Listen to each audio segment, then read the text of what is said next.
Queridos irmãos, eu gostaria de compartilhar uma palavra com vocês. E é uma palavra que tem o objetivo de marcar, demarcar, ou é como aquela estrada que você passa sempre, e de tanto passar ela cria um trieiro, né, que a gente diz lá no interior. E ela é importante que nós possamos reafirmar nossas crenças, aquilo que nós cremos, aquilo que faz parte da nossa fé. E uma das realidades cristãs que nós temos dentro das nossas crenças é a volta do Senhor Jesus. E eu queria pontuar algumas coisas aqui para nós hoje. Não é um estudo bíblico profundo assim, mas uma pincelada importante dentro desse assunto. É um assunto que nós sabemos que ele existe, mas nós falamos muito pouco.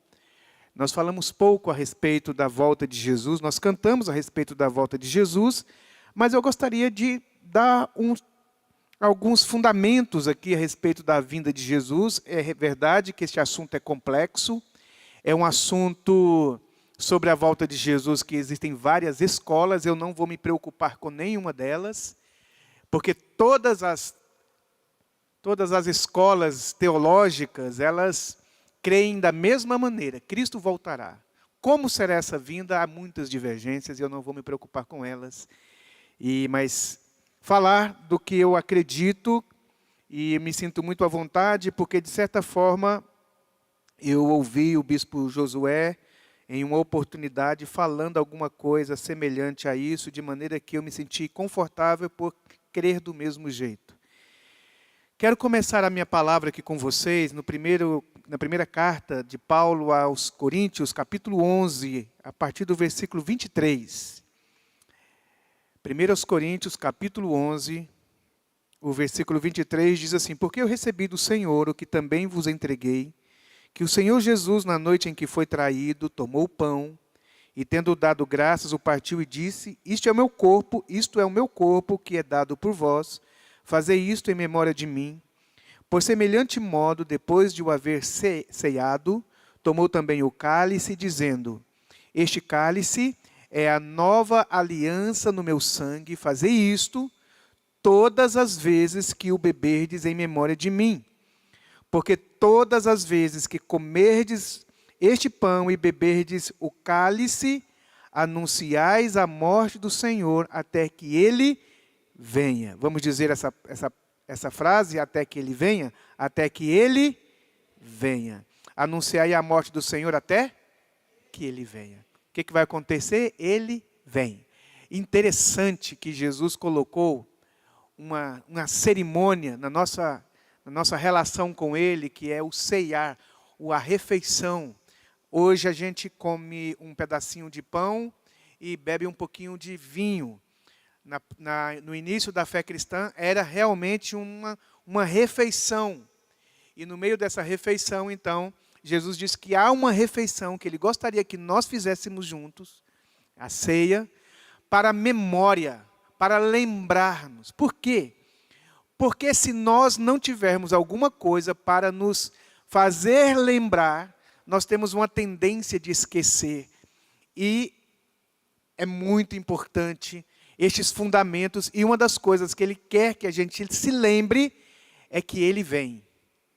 Ele vem. E isso é uma promessa, a esperança da igreja. A esperança dos discípulos de Jesus está para além desta vida. Nós estamos seguindo a Jesus para esta vida, mas muito mais para aquela outra que nós lemos aqui no início da reunião, que o pastor leu para nós aqui no livro de Apocalipse. Nós temos uma esperança que a Bíblia chama de viva esperança. É uma esperança que acontecerá. Não é uma esperança que pode ser que aconteça, não. Acontecerá. E nós estamos firmados e vivendo as nossas vidas nessa expectativa de que um dia Ele virá, e quando Ele vier, acontecerá coisas impressionantes e maravilhosas. E eu queria pincelar algumas coisas a respeito da vinda de Jesus. Se você tiver oportunidade depois, você gravar esses versículos, esses textos, para você falar para o seu marido, para o seu cunhado, para o seu irmão, para a sua mãe, para as pessoas que sabem de cristianismo, mas não sabem da crença do cristianismo. Sabe que nós seguimos a Jesus, mas muitas vezes não sabe das implicações. E uma das implicações que as pessoas são ignorantes tem a ver com a vinda de Jesus. As pessoas pensam a respeito disso como algo muito distante. Mas Jesus deixou bem claro aqui nesse lugar que nós estamos tomando a ceia, anunciando a morte de Jesus, e nós vamos fazer isso até que Ele venha, até que Ele volte. Mas vamos ter uma palavra de oração antes da gente continuar.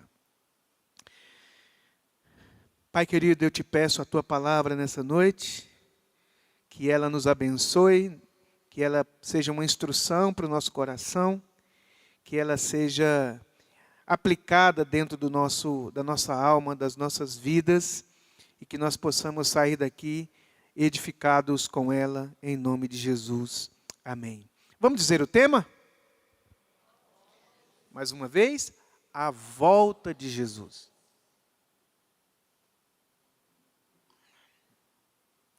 A volta de Jesus, a segunda vinda de Jesus, a primeira foi quando Ele nasceu. A segunda vinda de Jesus é amplamente profetizado e falado, tanto no Velho Testamento, como pelo próprio Senhor Jesus, por seus discípulos, o apóstolo Paulo nas suas cartas, o Pedro, Judas e tantos irmãos profetizaram a respeito dessa vinda de Jesus. E eu gostaria de mostrar aqui na Bíblia alguns versículos sobre isso, sobre essa volta de Jesus. Atos capítulo 1, versículo 11. Jesus está subindo ao céu, e a Bíblia diz isso aí, os anjos disseram, e lhes disseram, varões galileus, por que estáis olhando para as alturas? Este Jesus que dentre vós foi assunto ao céu, virá do modo como o viste subir. Então a primeira implicação que eu quero falar sobre a vinda de Jesus, a segunda vinda de Jesus, é que essa vinda de Jesus é pessoal e visível. A segunda vinda de Jesus não é uma vinda espiritual. Ele veio para mim semana passada, eu encontrei com Ele. Não, é uma vinda pessoal. Não é uma questão de você ter um encontro relacional com Ele no seu íntimo, no seu interior. Isso é verdade, acontece, mas a vinda de Jesus, ela é pessoal, mas ela é também visível. O texto que nós lemos diz, do mesmo modo que os viste subir, vocês vão ver Ele descer. Apocalipse capítulo 1, versículo 7. Apocalipse 1, 7. Eis que venho com as nuvens. E vamos ler essa frase aí? E todo o olho o verá. Esta é uma promessa que Jesus está dizendo. Eu vou vir nas nuvens. E quando eu vier, todo o olho me verá. Não é uma vinda escondida. Não é uma vinda que só algumas pessoas vão perceber. A vinda de Jesus acontecerá e quando Ele voltar, o texto está dizendo que todo o olho verá, até quantos ultrapassaram, e todas as tribos da terra se lamentarão sobre Ele, certamente. Amém. Esse é um texto contundente que fala a respeito dessa vinda visível de Jesus. Mateus 24, 30, diz assim, então aparecerá no céu o sinal do Filho do Homem. Todos os povos da terra se lamentarão e verão o Filho do Homem vindo sobre as nuvens do céu com poder e glória. Meu Deus, eu fico imaginando como, de repente, essa dimensão espiritual, aonde Deus habita, os anjos habitam, e nós não podemos ver, quando isso se abrir para toda a humanidade, em que todas as pessoas poderão ver de maneira impactante, de maneira gloriosa, tanto as pessoas que estão aqui, isso é uma coisa que não dá para você explicar fisicamente, como é que ele aparece aqui para mim agora e ao mesmo tempo vai aparecer lá na China, no Japão, do outro lado do mundo, mas a Bíblia está dizendo que ninguém poderá, não há como descrever um acontecimento como esse, em que de repente nós estamos vivendo a nossa vida, cotidianamente, você está trabalhando, estudando, fazendo as suas coisas, planejando e de repente, aparecerá um sinal no céu. O apóstolo Pedro diz que haverá um estrondo, trombetas tocando, milhares de anjos tocando trombeta, cantando, e aparecerá no céu o sinal de Jesus, a vinda de Jesus, pessoalmente, e todas as pessoas verão. Nós vivemos uma época em que o ateísmo está crescendo muito, e que essa conversa a respeito disso que eu estou falando agora, parece que é um conto de fadas, mas nós continuamos afirmando que haverá um dia que o sistema desse mundo e o mundo como ele é hoje será completamente mudado quando aparecer no céu a vinda de Jesus, e nós aguardamos esse aparecimento do Senhor nos ares, em que centenas e centenas e milhares de anjos, arcanjos, querubins e todo mundo, e Cristo voltará, e nós o veremos, e nós seremos impactados. Não dá para descrever a glória que há de ser nesse dia. Não dá para descrever como é você ver o céu como que tirado. A Bíblia diz que o céu será tirado como se tira uma cortina. Já imaginou uma coisa dessa? Você olha para o céu, é como se isso fosse uma cortina. É claro que Deus está falando de uma dimensão oculta a nós agora, mas que isso será arrancado, e a glória de Deus, como ele diz lá, e todos verão ele vindo com poder e glória, inimaginável, indescritível, absolutamente imensa, gloriosa, há de acontecer um dia. Por isso nós cantamos, por isso nós vibramos, por isso nós vivemos cada dia da nossa vida aguardando esse dia, que para muita gente será dia de pavor, dias de lamento, dia de se esconder nas cavernas, mas para tantos como nós vamos ver aqui, dia de glória e de alegria, dia da nossa esperança, em que nós cantamos o tempo todo a respeito dela. Segundo aspecto da vinda de Jesus é que essa vinda é inesperada. É uma vinda que ela pode acontecer a qualquer momento. A palavra de Deus diz, Mateus 24, 44, diz assim: por isso ficai também vós apercebidos. Fala para o seu irmão, fica esperto. Fica atento. Fique atento. O texto está dizendo, ficai também vós. O quê? Apercebidos. Por quê? Porque a hora em que não cuidais, na hora em que não cuidais, o Filho do Homem virá. Quando todos começarem, e já estão acontecendo assim, mesmo nos arraiais cristãos, há uma dúvida a respeito do caráter de Deus, há uma dúvida a respeito da pessoa de Deus, da existência de Deus, da promessa de Deus.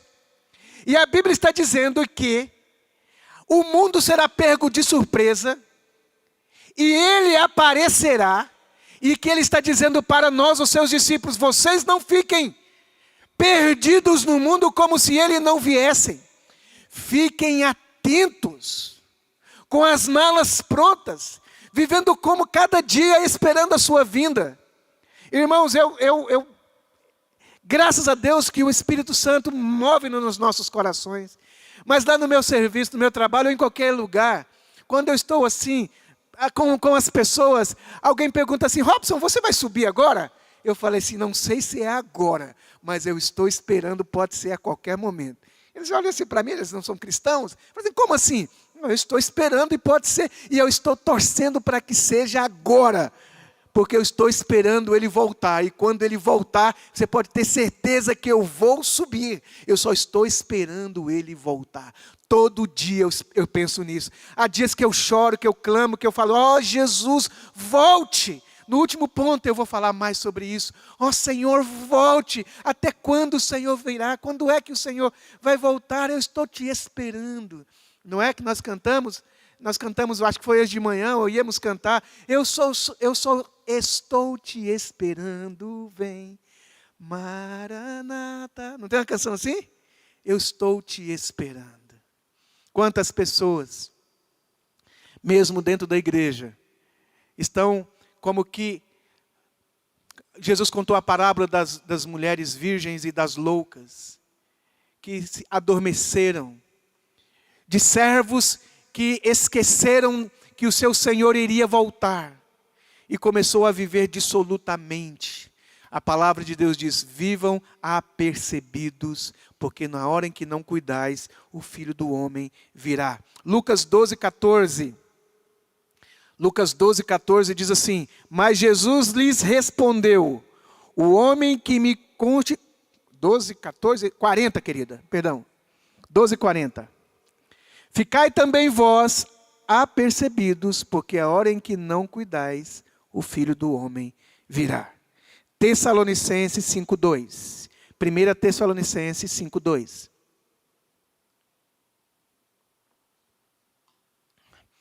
Pois vós mesmos estáis o quê?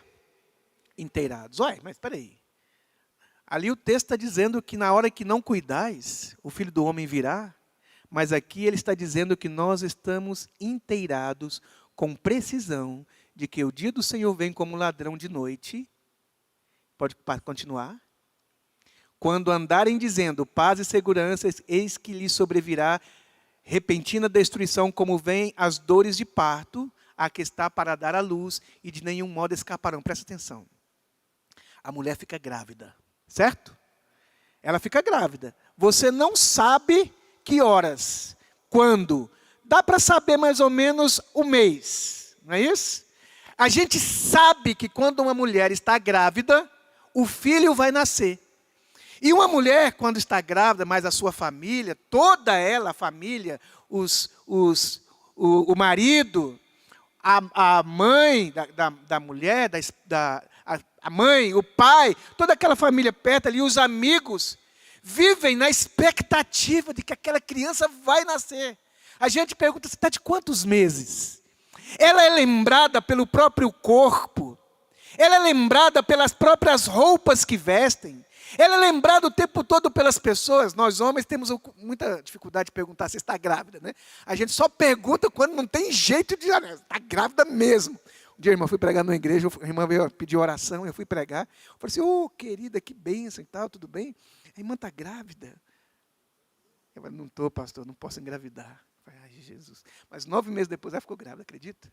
Deus fez um milagre lá, me tirou do vexame. Mas assim, a mulher quando está grávida, o texto está dizendo, ó, que é igual uma mulher grávida, que ela está vivendo na expectativa de que o bebê vai nascer, e ela está preparando tudo para o bebê nascer. Ela preparou o quarto, as roupas, a roupa, o próprio alimento dela. A vida dela é transformada a partir do momento que ela sabe que virá alguém, que nascerá alguém. Jesus está dizendo, o apóstolo Paulo está dizendo, ele deu um exemplo do ladrão e agora das dores de parto, que à medida que a mulher vai chegando no dia do bebê nascer, as contrações vão vindo cada vez mais intensa, avisando a ela que ele vem. A Bíblia diz que nós, os discípulos, podemos ir mais adiante aí um pouquinho, versículo 4, diz assim, mas vós, irmãos, não estáis em trevas para que esse dia como ladrão vos apanhe de surpresa. O apóstolo Paulo está dizendo que o mundo vai ficar em surpresa, não vai saber, porque eles estão vivendo para si mesmo, de si mesmo, fazendo a vida acontecer para eles, sem nenhum tipo de pensamento de que um dia Jesus vai voltar. Mas a igreja, os discípulos, estão aqui nessa terra não só para avisá-los, mas também para nós mesmos nos exortarmos, a fim de que a gente, como eles, não sejamos pegos também de surpresa. E vivamos uma vida completamente distanciada dessa expectativa.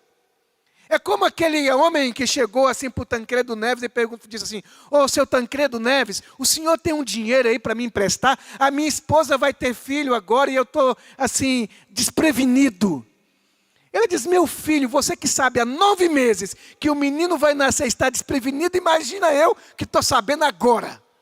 Então a igreja sabe, já tem 2000 anos, que os apóstolos, os profetas, os pais da igreja, os pregadores, os pastores, os crentes, os irmãos, nos cultos familiares, nas rádios, na televisão, em todo o tempo, nas canções, nós estamos dizendo: um dia Cristo voltará, ao ascender o prometeu.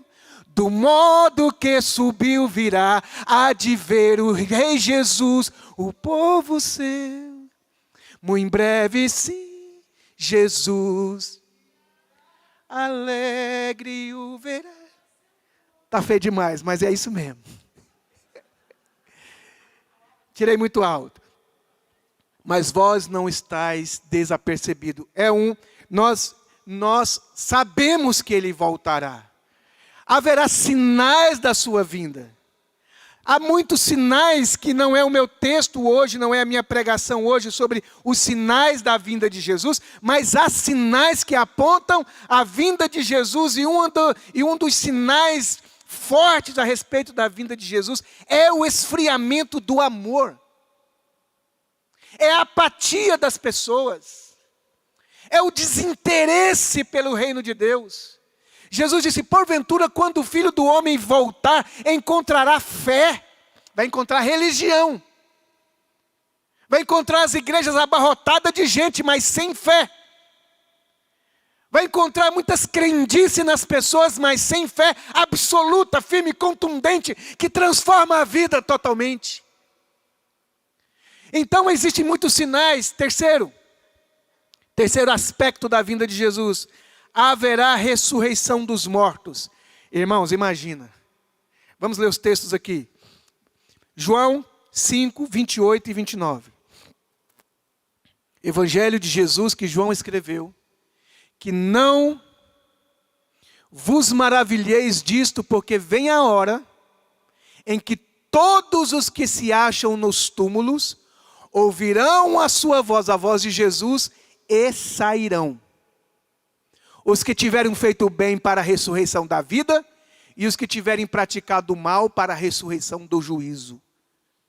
Você imagina na hora em que Jesus está voltando, as trombetas soando, cantando, os anjos, a igreja sendo arrebatada, e mortos, todas as pessoas que foram mortas durante toda a existência humana, desde o primeiro homem que morreu até o último homem que morreu. Seja ele tendo tipo de morte, quaisquer que seja, se ele foi explodido, queimado, engolido, estraçalhado, apodrecido, não importa. O Deus que há de vir nas nuvens, no dia que Ele vier, os poderes dos céus, a Bíblia diz, Pedro diz, que serão abalados. Os poderes, as estrelas, as coisas vão serem abaladas. E não somente isso, nesse momento da vinda de Jesus, os mortos, todos eles sairão das tumbas ressuscitados. Alguns serão transformados no seu corpo e viverão para a glória de Deus eternamente, e outros para vergonha e juízo. Mas todas as pessoas que já morreram, cada uma delas, seja aquelas que morreram dentro do ventre, com algumas semanas, alguns dias de vida, vão ressuscitar. Seja feto, seja quem quer que seja. As pessoas que morreram no alto mar, pessoas que morreram queimadas, estas pessoas, a Bíblia diz que cada uma delas pelo poder de Deus, ouvirão a voz do Filho do Homem, como ele disse para Lázaro: levante-se, e Lázaro levantou. A Bíblia está dizendo, e nós cremos nisso, faz parte da fé cristã, que nós cremos que cada pessoa que já morreu, que você já enterrou, um dia Deus a trará de volta, alguns para a vida eterna e outros para a perdição eterna. Esta mensagem é tanto de alegria como de pavor. É uma mensagem tanto de esperança como de condenação. Porque ela diz para nós: vocês devem se arrepender. E nós precisamos lembrar que há um dia em que Deus marcou, em que Ele haverá de fazer isso. Haverá ressurreição dos mortos. Filipenses 3, 20 e 21. Filipenses 3, 20 e 21. Diz assim: não vos maravilheis disso, porque vem a hora em que todos os que estão nos sepulcros ouvirão a sua voz e sairão. Não está ali mais não? Acabou o versículo? Filipenses 3, 20. Pois nossa pátria... 3:20. Pois a nossa pátria está nos céus, de onde também aguardamos o Salvador, o Senhor Jesus Cristo. Pode passar. O qual transformará o nosso corpo de humilhação para ser igual ao corpo da sua glória, segundo a eficácia do poder que Ele tem, até de subordinar a si todas as coisas. Irmãos, quando Ele estiver voltando, aquelas pessoas que estão vivas no dia da vinda dEle e as que estiverem mortas, todas as pessoas terão seus corpos transformados. Esse corpo de humilhação, que apodrece, que adoece, que sofre, que morre, que envelhece, que engorda, que a Bíblia diz que ele será transformado em um corpo glorioso, segundo a eficácia do poder que ele tem de até subordinar a si mesmo todas as coisas. É um corpo que não morre, que não adoece, que não sente dor. Essa é a nossa esperança. 1 Coríntios, capítulo 15, versículos 51 e 52.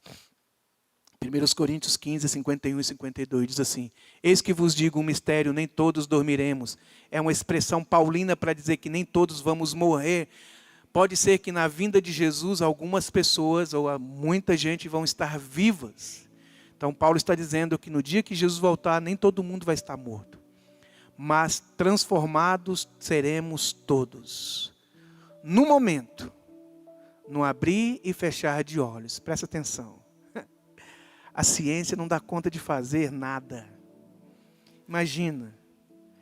O que a ciência pode fazer de tantas melhorias que ela já fez, encontrou remédio para tantas enfermidades.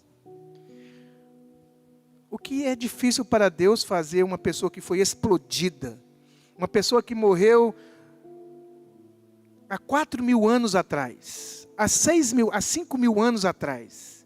Nem o osso dela eu acho que encontra mais. E a Bíblia diz que essa pessoa vai ressuscitar no momento, num abrir e fechar de olhos. Pisca o olho aí. É o prazo que Deus vai ter. Que Deus usa para ressuscitar todas as pessoas do mundo. Ressuscitou todo mundo com um corpo glorificado. Nós não servimos uma filosofia. Nós não servimos um Deus medíocre e fraco. Nós servimos um Deus do impossível. Um Deus que é capaz de não só criar cada átomo, cada universo, cada planeta, mas um Deus que numa vontade que Ele tem de dizer, exista e aquilo passa a existir.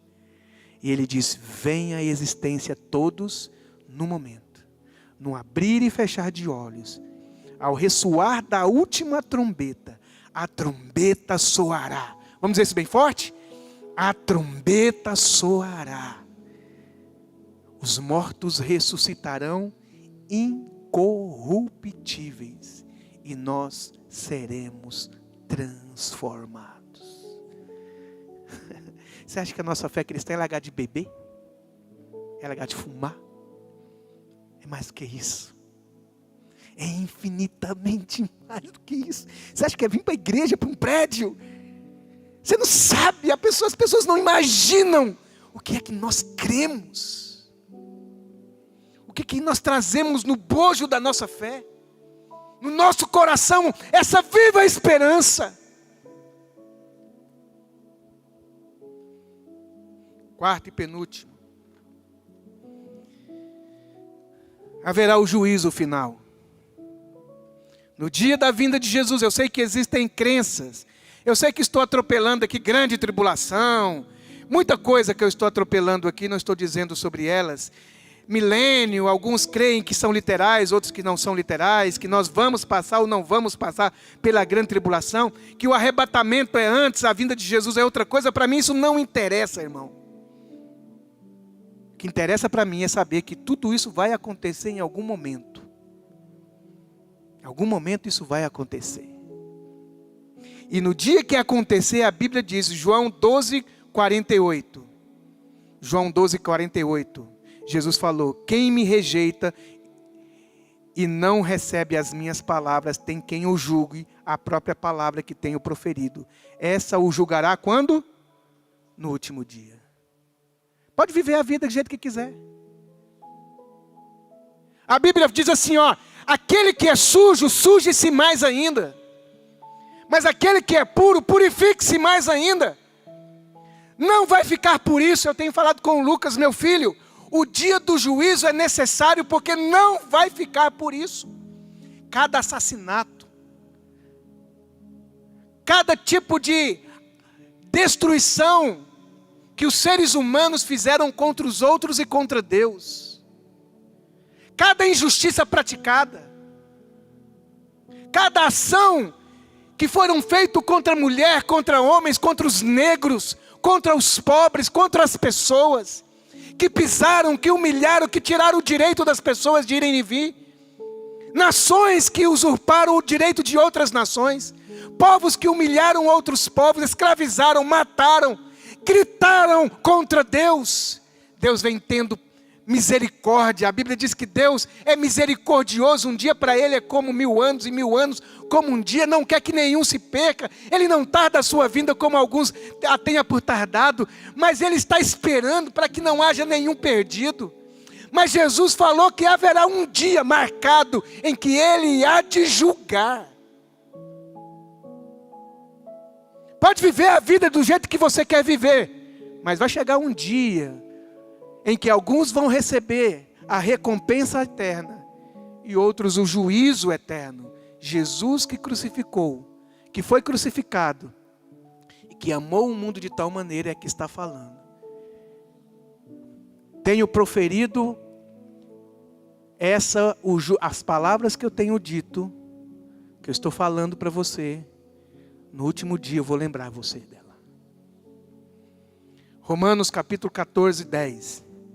Porque todos haveremos de comparecer ante o tribunal de Cristo. É verdade que o tribunal de Cristo é uma coisa, o juízo final é outra coisa. Mas todos nós haveremos de comparecer diante do tribunal de Cristo. Mateus 25:31. Diz assim, 25:31-32.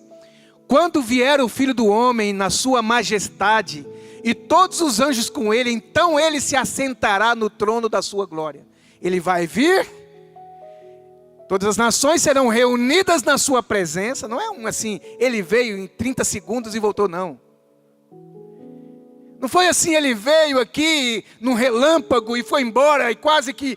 Não, as coisas serão definitivas. É o dia final, daquele dia não vai passar um segundo. É o dia que acabou. É o dia do acerto de conta, é o dia que daqui para frente não tem um amanhã. Não tem amanhã depois da vinda de Jesus. Não tem dormir mais uma vez, acordar de manhã e voltar para o trabalho. Acabou, e nesse dia não tem assim, não deu para eu ir. Não deu para eu comparecer. Todos os grandes e pequenos, diz o livro de Apocalipse, todos os grandes e pequenos, os reis, os magnatas, os homens poderosos, os intelectuais, os pequenos, os humildes, cada homem, cada mulher, cada criança, cada pessoa, reunidas como nações diante dele, todo mundo esperando ele falar. Os homens falaram durante quase 6.000 anos. Falaram absurdos contra Deus e contra todos. A sua arrogância, a sua prepotência, os seus pecados, as suas iniquidades, as suas blasfêmias, a sua maldade, os seus abusos, a sua ignorância. Vai chegar um dia que não terá mais jeito. Pessoas que tratam cachorro com muito melhor ação do que com gente. Mas no dia do juízo final não tem escapatória. Todo mundo vai estar lá, eu e você. Nenhuma pessoa vai escapar desse dia. Ele reunirá a sua presença. E nesse dia ele vai separar uns dos outros. Jesus falou que agora não é para separar ninguém. É para viver o joio junto com o trigo. Ele sabe que tem gente que é trigo e ele sabe gente que é joio. Ele sabe que tem gente que não o quer, ele sabe que tem gente que o quer. Ele sabe que tem pessoas que estão se convertendo e ele sabe de pessoas que não estão se convertendo. Ele sabe quem vive de aparência e sabe quem não vive de aparência. Mas ele diz que até esse dia todo mundo vai viver junto. Mas vai chegar aquele dia ali, que ele vai separar uns dos outros. Como o pastor separa os cabritos das ovelhas. E ele vai sentenciar uns para um lugar e outros para outro lugar. Ele não vai perguntar. Ele simplesmente vai julgar. É o último dia, o dia do Senhor. É o dia do Senhor. E último aqui na minha palavra. É o novo céu e a nova terra.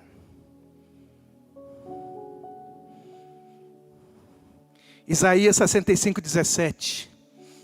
Porque eis que crio novos céus e nova terra, e não haverá lembrança das coisas passadas, nem mais se recordarão. Isaías 65:17. Porque eis que crio novos céus e nova terra, e não haverá lembrança das coisas passadas, nem mais se recordarão. Não é que a gente vai ter amnésia. Deus não está dizendo, olha, quando a gente estiver lá no céu, a gente não vai lembrar de... Não é isso que Ele está dizendo. Ele está dizendo que o que Ele vai fazer é imaginavelmente tão diferente de tudo aquilo que nós já vivemos na vida, que nós não teremos absolutamente nem resquício algum da antiga vida na outra vida. Nada que lembre qualquer aspecto daquilo que foi a vida que é hoje, se passará para aquela que há de vir. 2 Pedro 3,13 diz assim, mas vós... 2 Pedro, capítulo 3, 13. Mas nós, porém, segundo a sua promessa, esperamos novos céus e nova terra, nos quais habita a justiça. Quero ler esse último versículo, estou louco para falar umas coisas aqui para você. Apocalipse 21, de 1 a 4, que eu acho que foi o que foi lido hoje aqui.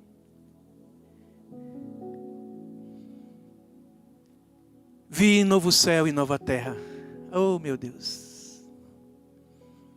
Vi novo céu e nova terra. Gente, uma coisa é assim, olha, Deus prometeu para nós um novo céu e uma nova terra. Mas não é isso que o texto está dizendo. Ele está dizendo, eu vi. Eu vi, eu fui lá e eu vi. Eu vi que há um novo céu. Está no futuro. Está lá no futuro. Mas é um futuro que existe, porque para Deus... não tem ontem, não tem amanhã. Quando a eternidade se abrir, não teremos relógio. Não é ontem, não tem tempo. É atemporal. E o João viu esse período da história humana. Quando na história humana que ele viu, é uma história que é um novo céu, uma nova terra. Pois o primeiro céu, a primeira realidade é essa que nós estamos vivendo. Passaram, acabou, terminaram tudo. E o mar, sabe o que é mar na Bíblia? Agitação. agitação, não mais existe. Inaugurando um novo jeito de vida. Vamos ler mais um versículo. Vi também a cidade santa, a nova Jerusalém, que descia do céu, da parte de Deus, ataviada como noiva. Quem é essa? Não é uma cidade só, é um povo que é chamado de cidade, mas ao mesmo tempo recobra como se céu e terra, aquilo que era apenas espiritual e aquilo que era apenas material, se fundindo e se transformando na mesma coisa, em que não é só terra e nem é só céu, é tudo uma coisa só, descendo do céu, como a noiva encontrando com seu noivo. Olha o que diz a Bíblia: então ouvi grande voz, vinda do trono, dizendo: eis o tabernáculo de Deus com os homens. Deus habitará com eles, eles serão povos de Deus, e Deus mesmo estará com eles. E lhes enxugará dos olhos toda lágrima, e a morte já não existirá. Já não haverá luto, nem pranto, nem dor, porque as primeiras coisas passaram. Presta atenção aqui em mim. Eu fui num lugar essa semana, ontem, mas a minha esposa, eu não sei, ali em Trindade, eu não lembro o nome do lugar lá, onde fica a Carla. Vila São Contolengo. Quando eu entrei ali, eu vi não sei quantas pessoas idosas, que com as mãos todas tortas, com as pernas tortas, algumas pessoas. A Carla é uma menina muito preciosa, eu a conheci jovem, linda a Carla, linda, uma das meninas mais bonitas da igreja, a Carla. E ela teve uma doença, que eu não sei o nome dessa doença. Doença de Huntington. Que a pessoa vai morrendo, eu não sei, vai sair, ela não tem cura isso. E ela vai perdendo tudo. Irmãos, ela não pode beber água, senão ela morre. É tudo entubado aqui, é tudo comida dela. Já tem 15 anos que ela é assim. Ela não fala. Ela não fala. Ela ficou lá. Quando eu cheguei, eu conheci a Carla, moça, na igreja, andando para lá e para cá, sorridente, linda, alegre. Irmã do Sérgio, esposo da irmã Helena, que congrega aqui, que tem a mesma doença. Eu vi aquela menina, aquela moça. E quando eu entrei lá, eu não queria ir lá. E quando eu entrei, eu fiquei assim esperando ela vir numa cama, porque ela não pode nem sentar, ela tem que ficar deitada, ela não se mexe, ela sacode o corpo, porque parece que ela quer falar, e a boca toda machucada, porque ela morde a boca, ela não fala. Enquanto ela estava ali, eu vi outras senhoras abandonadas pela família, porque só Deus sabe o que foi que essa família, até onde ela conseguiu ir e não conseguiu mais. Eu não julgo ninguém. Mas estão ali pessoas que não sabem o que é correr. Correr. Nunca pegou um copo d'água na mão sozinha e ali pegar um copo d'água como eu aqui, pegar um copo d'água com toda a sua mão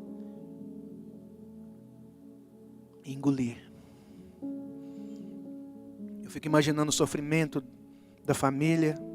E quando eu vi a Carla e aquelas pessoas, eu fiquei segurando.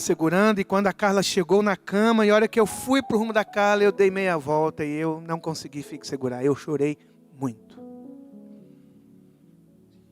Chorei muito. De pessoas que não sabem o que é andar. Nunca andaram. Tem 60 anos, 70 anos, nunca andaram. Nunca tiveram a experiência de ser uma moça que um rapaz amou, cortejou, não experimentou nada disso. Quantas pessoas enterram todo dia, dezenas de pessoas e por guerras, Mães que não sabem onde estão seus filhos. Tanto assassinato, tanta morte, irmãos. Quando Ele voltar, Ele vai acabar com tudo isso.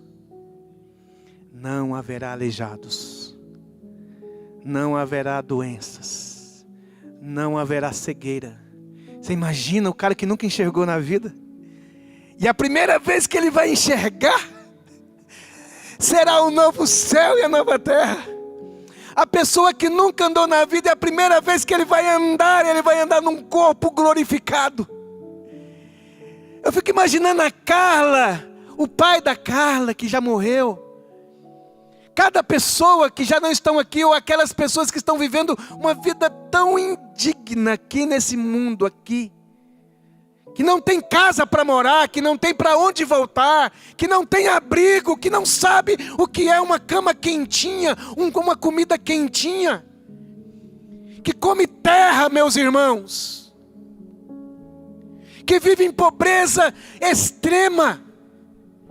Pessoas e países e lugares cuja vida não passa de 30 anos.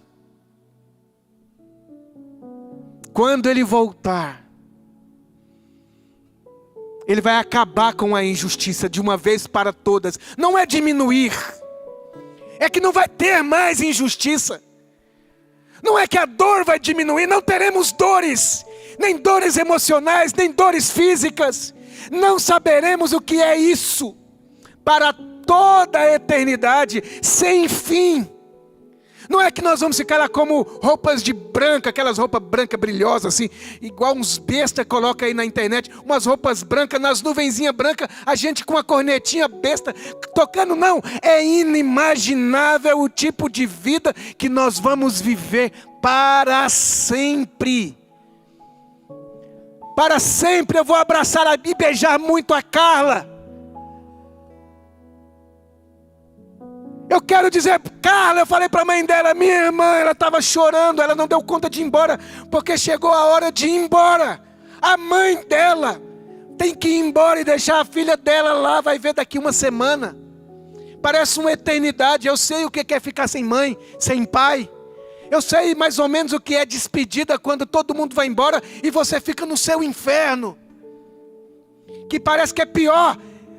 Talvez não seria nem não tão bom eles terem ido lá, porque depois que foi, o buraco, a dor, a agonia é tão pior.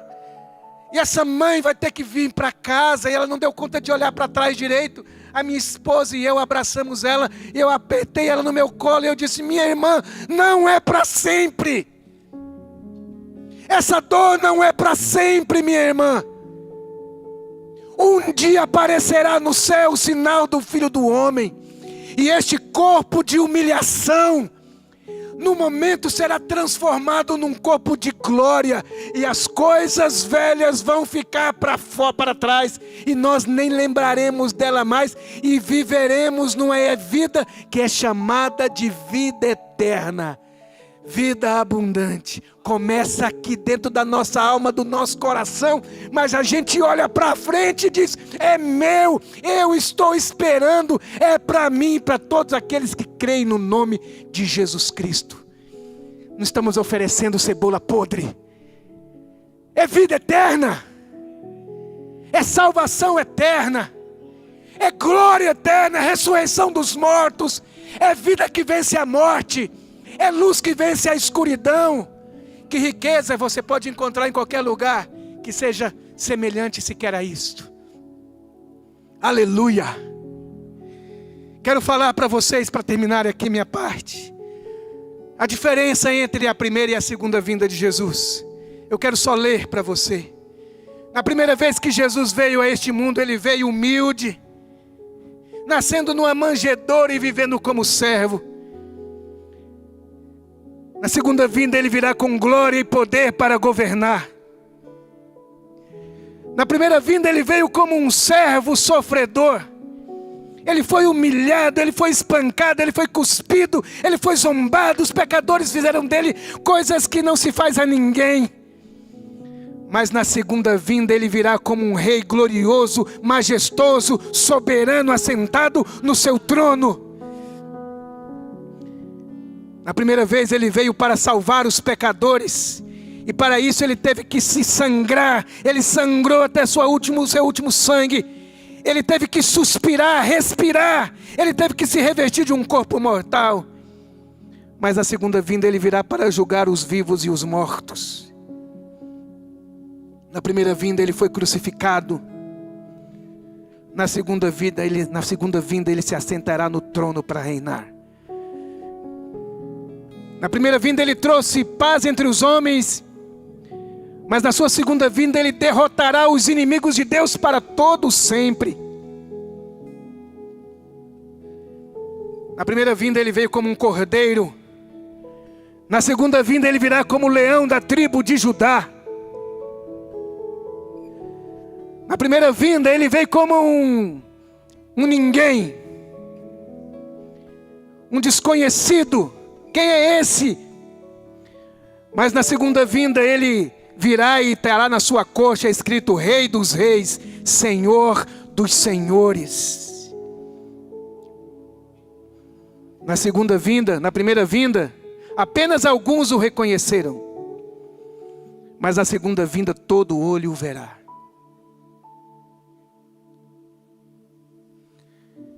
Na primeira vinda ele foi julgado. Na segunda vinda ele virá para julgar os vivos e os mortos. Na primeira vinda ele veio em fraqueza. Mas na segunda vinda ele virá com poder. Na primeira vinda ele veio como um homem, mas na segunda vinda ele virá como Deus.